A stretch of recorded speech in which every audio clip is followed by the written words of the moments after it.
sekarang gini, saya mau tanya ya. Masing-masing pasti punya cita-cita, masing-masing baik dalam karir, dalam usaha, dalam keluarga, masing-masing pasti punya cita-cita, punya impian. Ketika ditanya, apa cita-citamu gitu? Kamu mau jadi apa? Saya waktu itu, ya kita perlu waktu lumayan panjang untuk bisa menguasai ilmu ini, rekan-rekan. Jadi waktu itu saya ikut salah satu training kepemimpinan yang ngajar itu Pak Christovita Wiloto. Beliau salah seorang pakar PR di Indonesia. Dia tanya ke kita gitu, apa cita-citamu, goals kamu tuh apa? Terus saya nulis di situ, saya bilang saya akan jadi, kami Mindset Indonesia akan jadi the best training provider di Cikarang. Wah, di Cikarang. Karena kantor kami di Cikarang di Bekasi. Kemudian dia bilang gini, loh, kenapa cuma di Cikarang ya? Kenapa nggak di Indonesia? Kenapa nggak di dunia gitu? Terus waktu itu saya berpikir, ya kan memang situasi sekarang kayaknya nggak mungkin deh di Indonesia, nggak mungkin deh dunia. Ternyata teman-teman ya, waktu itu saya berpikir kecil ya. Saya berpikir kayaknya nggak mungkin lah. Masa sih kita bisa jadi yang terbaik di Indonesia, kayak nggak mungkin, apalagi di dunia. Tapi Pak Christovita Wiloto, dia punya pemikiran yang besar, sehingga power PR-nya dia bisa jadi salah satu yang terbaik, bukan cuma di Indonesia, tapi di Asia. Dan dia mengajak kita untuk berpikir besar. Miliki pikiran yang besar. Salah satu contoh, teman-teman, ya ini ada di daerah Limpopo, ini di Afrika Selatan. Kalau teman-teman ke sana, di sana itu kering lah. Kalau di Indonesia mungkin dulu mirip kayak di tempat bapak saya di Gunung Kidul, itu kalau nyari air itu sulit sekali ya. Jadi di Afrika Selatan itu orang mau nyari air susah, mandi susah banget. Orang di sana banyak meninggal hanya karena mereka nggak cuci muka gitu, karena cuci muka nggak ada air ya, cuci muka sulit. Kemudian di sana ada seorang anak, nah namanya Ludwig Marisin. Ludwig ini ketika dia SMP itu, dia iseng-iseng sama teman-temannya. Ya. Iseng-iseng sama temannya gitu, bisa nggak ya orang itu mandi tapi dengan air yang sangat sedikit? Mana mungkin gitu kan, orang air satu ember aja nggak cukup, ini bisa nggak dengan air yang sedikit dia bisa mandi? Dia berpikir, harus bisa nih, akhirnya dia mulai melakukan riset dari tempatnya dia dengan bermodalkan handphone dan internet yang sangat terbatas. Ya, jangan bayangkan handphone itu seperti kita yang smartphone, internet lancar, enggak. Ya, dia seadanya Wikipedia dan sebagainya gitu. Kemudian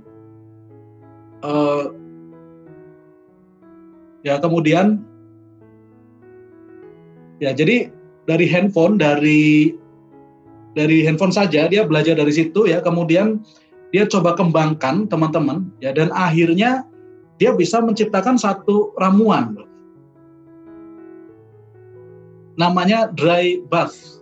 Ramuan ini satu produk ya, yang kalau itu disiram air dikit aja itu bisa buat orang mandi, namanya mandi kering.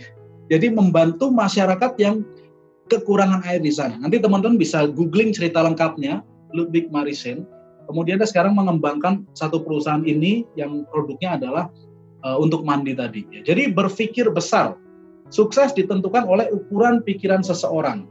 Kalau kita berpikir kecil, kita hanya akan jadi biasa-biasa. Ya, saya perlu tanya ke teman-teman sebentar. Oke. Misalnya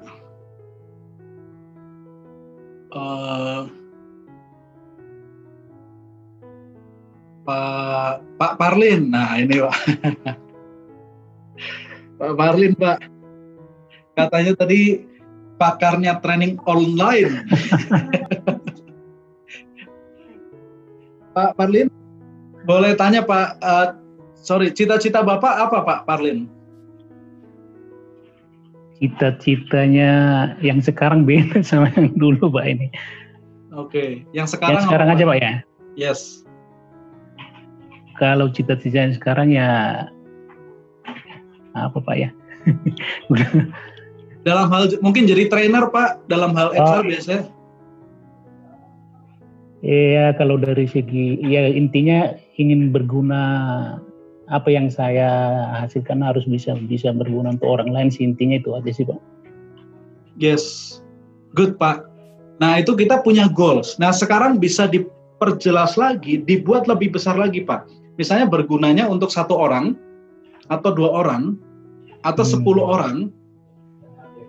Nah, untuk berguna untuk semua orang Pak. Waduh, berarti calon presiden kita ya nanti nih Pak. Yes, artinya teman-teman, memang kita perlu membuka segala kemungkinan. Nomor 1 ini sederhana tulisannya, berpikirlah besar, tapi prakteknya challenging. Karena di mindset kita sudah banyak sekali batasan-batasan. Ya saya kasih contoh tadi ketika saya mau jadi trainer itu ya rekan-rekan. Kemudian ketika menulis buku ada yang bilang, udah diterbitkan sendiri aja dan seterusnya. Tapi saya yakin kita bisa masuk ke Gramedia. Jika Anda pikir Anda lemah, Anda benar. Jika Anda pikir Anda biasa-biasa, Anda benar juga. Kalau Anda pikir kita sebagai HR level rata-rata, ya benar. Kalau kita pikir kita sales yang biasa-biasa, benar juga. Kalau kita pikir kita nggak akan jadi orang yang berhasil, ya benar juga. Karena pikiran itu yang akan menggerakkan tubuh kita, actionnya seperti apa. Makanya penting sekali kita mengatur pikiran kita. Ya, ketika saya ditanya, kamu pasti berhasil jadi trainer nggak? Udah bilang, pasti berhasil. Pasti berhasil. Jadi ketika di sininya sudah pasti berhasil, ya pasti berhasil. Meskipun secara keterampilan banyak yang lebih hebat dari saya. Luar biasa banyaknya. Ya. Saya, ya ketika kan saya nulis buku ini di Gramedia. Pertanyaan saya, yang jago soal presentasi, apakah cuma saya? Enggak, banyak banget orang-orang yang hebat luar biasa, jauh lebih hebat tentang presentasi dibanding saya. Tetapi kenapa sedikit buku tentang presentasi yang bisa masuk ke Gramedia? Karena para orang-orang yang hebat itu tidak berani berpikir bukuku masuk Gramedia. Set goal saja nggak berani. Aduh sulit. Aduh akhirnya nggak berani gitu kan. Padahal ketika ditentukan goalsnya bisa jadi bisa. Bapak Ibu sekalian yang di rumah, yang di kantor, dimanapun, mungkin Anda punya keterampilan yang luar biasa. Aku bisa buka misalkan jago masak nih. Aku bisa nih buka usaha gini. Nah tapi dipikir sulit segala macam. Kita jangan berpikir kecil, berpikirlah besar. Bisa. Kalau memang nggak gini, actionnya nggak akan semudah itu ya. Tapi ketika pikiran kita sudah mengatakan bisa, akan jauh lebih mudah. Tuhan ciptakan Anda untuk jadi juara dalam kehidupan. Bapak Ibu yang sudah punya anak, kalau punya anak ya, kalau kita punya anak, pengennya anak kita jadi biasa-biasa atau jadi pemenang di kehidupan. Ya. Kalau kita punya orang yang kita sayangi, pengennya mereka biasa-biasa atau jadi juara dalam kehidupan. Saya yakin Bapak Ibu semuanya pengen anak kita, orang yang kita sayangi jadi juara. Nggak mungkin, Pak, saya pengen anak saya Pak, jadi pelengkap saja Pak. Nggak apa-apa. Kalah terus nggak apa-apa Pak, urutan terbelakang terus nggak mungkin. Pasti kita pengen mereka jadi yang terbaik, mendapatkan yang terbaik. Kita saja begitu teman-teman ya. Apalagi pencipta kita, ya Tuhan yang luar biasa, menciptakan kita, itu pasti pengen kita jadi juara. Pengen kita jadi keren banget. Nah yang membuat kita nggak kesana, karena kadang-kadang kita membatasi pikiran kita sendiri. Jadi kita diciptakan untuk berhasil dalam kehidupan. Ini ada ungkapan mengatakan, be a small man who thinks big. Don't be a big man who thinks small. Gak apa-apa kita jadi orang yang yang mungkin secara ini nggak powerful, tapi pikirannya besar gitu. Jangan jadi orang yang mungkin punya banyak duit segala macam, tapi pikirannya sempit, pikirannya kecil. Jadi kita harus berpikir besar. Kalau ada orang lain yang bisa, Anda juga bisa. Ini mindset yang perlu kita miliki kalau kita mau berpikir besar. Misalnya, ya mungkin teman-teman ada yang sales gitu jualan. aduh ini jualan susah banget nih. Tapi di tempat lain kompetitor kita jualan bagus, ada orang yang jualan bagus. Kita jangan punya mindset begini, dia bagus karena disupport, dia bagus karena produknya bagus dan seterusnya. Tapi kita bilang langsung kalau dia bisa, saya juga bisa. Mungkin ada di antara rekan-rekan yang sedang memulai usaha, ya challenging banget, namanya mulai itu challenging, gak mudah. Kita sudah lihat ada orang yang sudah duluan mulai dan berhasil luar biasa. Terus kita, aduh bisa nggak ya? Segala pikiran yang meragukan itu langsung dibuang saja. Bilang, kalau dia bisa, saya juga pasti bisa. Teman-teman yang sempat terbesit jadi trainer misalnya, kok dia bisa begitu ya? Aduh kayaknya aku nggak mungkin deh kayak gitu deh. Ketika dia bisa, langsung aja kita bilang, kalau dia bisa, saya juga bisa. Berapa kali kita perlu ngomong begitu? Kalau saya pribadi ya, kunci memprogram pikiran bawah sadar, salah satunya adalah repetisi, pengulangan. Jadi kalau saya, ya ulangi itu ribuan kali saja. Ribuan kali sampai program bawah sadar kita percaya bahwa kita juga bisa. Saya ingat sekali dulu itu saya memahami prinsip ini, makanya saya memenuhi diri saya dengan kalimat-kalimat positif. Sampai saya itu terinspirasi salah satunya dengan Pak Andri Wongso, ya motivator di Indonesia yang luar biasa. Saya sampai rekam kalimat motivasinya dia ke handphone saya. Jadi saya dengerin, saya rekam gitu kan. Kemudian saya jadikan itu sebagai kalau ada orang nelpon ini bunyi, nah itu suaranya Pak Andri Wongso yang mengatakan waktu itu bilangnya apa ya? Oh, ini saya pantang menyerah, ya saya pantang mundur dan gagal gitu. Jadi tiap kali ada orang telepon, saya disemangati terus nih, ribuan kali saya dengarkan. Jadi membuat pikiran saya jadi lebih positif.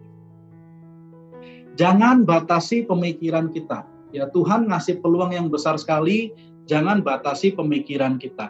Salah satu caranya untuk tidak membatasi ini pertanyaan yang luar biasa. Saya dapatkan pertanyaan ini dari Adam Khoo. Dia seorang motivator di Singapura. Adam Khoo ini dulu ketika sekolah itu teman-teman dia waktu di SMP ya, dia itu selalu ranking belakang. Jadi dia secara pendidikan kurang bagus gitu.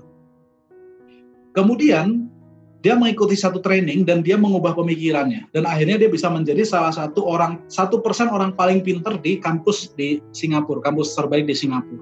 Kemudian menjadi trainer, motivator, penulis buku, mengembangkan usaha trainingnya di berbagai negara. Dia bilang begini, seandainya teman-teman pasti berhasil, ya seandainya teman-teman pasti berhasil dalam apapun ya, apa yang ingin Anda wujudkan. Seandainya nih, yang ide yang kebayang di sini, itu kalau dilakukan pasti berhasil, tidak akan gagal, pasti berhasil, teman-teman mau lakukan apa? Coba ya, saya tanya deh. Seandainya apapun yang teman-teman lakukan pasti berhasil, apa yang akan Anda lakukan?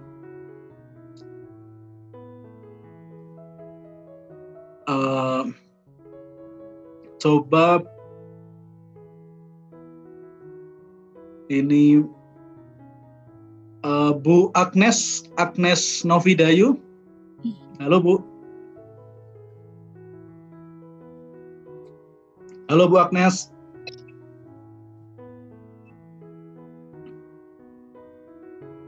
Oke, mungkin Ibu Puji Zia. Ini Bu, halo? Iya Pak. Yes.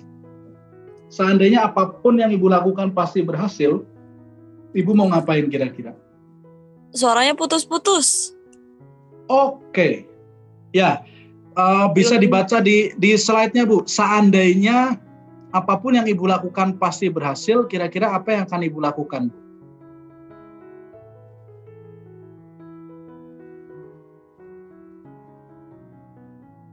Karena saya sudah berkeluarga, mungkin mendidik anak-anak ya Pak. Seperti itu sih. Yes. Supaya jadi anak yang pintar gitu. Oke Bu, coba ya tentang Bakti kepada orang tua. anak ibu pengen mereka jadi seperti apa, mungkin kuliah di mana dan seterusnya.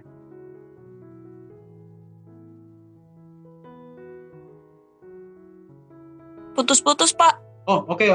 Sip ya. Jadi intinya tentang anak ya, rekan-rekan. Iya. Oke, terima kasih Bu. Pak Rizal Abdillah. Silakan di-unmute sendiri ya, Pak ya. Oke, yes, Pak.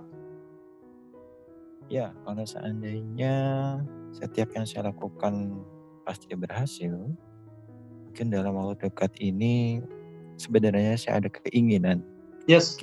saya memiliki suatu unit mobil dengan Oke. cara membeli cash.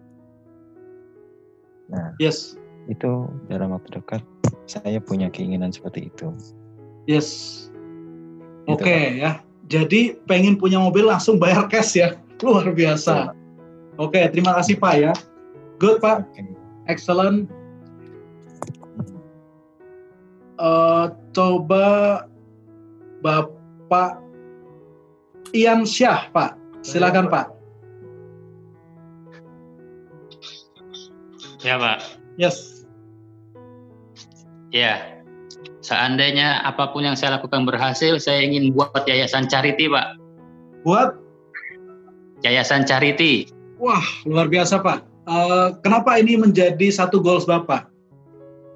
Ya, biar jadi manusia yang bermanfaat Pak. Yes, excellent Pak. Ya, jadi membuat satu yayasan yang goalsnya membantu orang ya Pak ya? Iya Pak. Yes, luar biasa. Saya Pak. Yes, silakan. Saya Pak. Yes. Jika, mana nih Zoom? Jika seandainya berhasil dalam apapun, apa yang ingin Anda wujudkan? Saya akan menggunakan keberhasilan saya itu buat keperluan banyak orang Pak, terutama orang-orang yang kurang mampu. Karena saya sudah menyadari bahwa hidup ini kita cuma sementara. Yes. Jadi keberhasilan itu lebih nikmatnya apabila kita salurkan kepada orang-orang yang sangat membutuhkan. Terima kasih Pak. Mungkin Excellent Pak Ade ya. Oke, teman-teman, seandainya Anda pasti berhasil dalam apapun, apa yang ingin Anda wujudkan? Ini satu pertanyaan ini sangat membantu kita untuk berpikir besar. Nanti sesudah teman-teman selesai program ini, ya silahkan ajukan ini ke diri kita sendiri, kemudian Anda tuliskan jawabannya. Tuliskan jawabannya, benar-benar ya gunakan waktu mungkin setengah jam lah untuk menjawab benar-benar kita maunya apa sih, apa yang jadi goals kita. Gitu. Karena begitu Anda nulis itu jadi pedoman untuk kita maju ke depan. Gitu. Mau di karir atau di usaha, di karir mau sebatas apa dan seterusnya. Kemarin saya beberapa waktu yang lalu saya mewawancarai seorang direktur HRD di sebuah perusahaan yang cukup besar. Salah satu goals dia adalah menjadi direktur HRD di usia 38 tahun. 38 tahun, mudah banget sebenarnya. Dan akhirnya dia bisa mencapai gitu, karena dia punya pemikiran yang besar. Jadi berpikirlah besar teman-teman. Pemikiran Pak, apakah pasti tercapai? Menurut saya, kalau kita benar-benar berpikir besar dan action, itu akan tercapai, pasti tercapai. Pertanyaannya seberapa lama tercapai? Nah, itu tergantung strategi dan action kita gitu. Kalau strateginya tepat, actionnya cepat juga ya, bisa jadi lebih cepat pencapaiannya. Terima kasih sudah menonton video ini. Dan jangan lupa tekan like dan komen di bawah. Dan supaya Anda terus mendapatkan motivasi, inspirasi, dan tips seputar pengembangan diri, pastikan Anda subscribe di channel ini dan tekan tombol lonceng. Terima kasih, salam dahsyat, luar biasa.